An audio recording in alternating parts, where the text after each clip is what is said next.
Hello বন্ধুরা, তোমরা সবাই কেমন আছো? আশা করি সবাই ভালো আছো।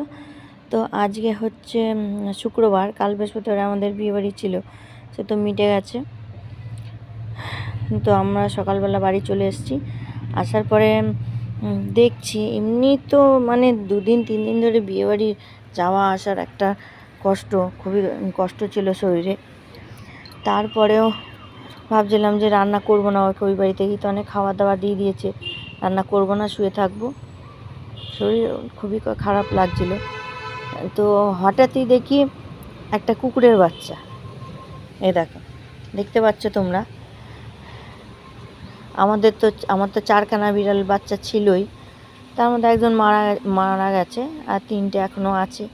আমার তো রোজগার ডিউটি, সকালে খেতে দেওয়া, দুপুরে খেতে দেওয়া, মাছ ভেজে গরম ভাত দিয়ে খেতে দেওয়া, সে তো ওদের খেতে দিয়েছি। দিয়ে এবারে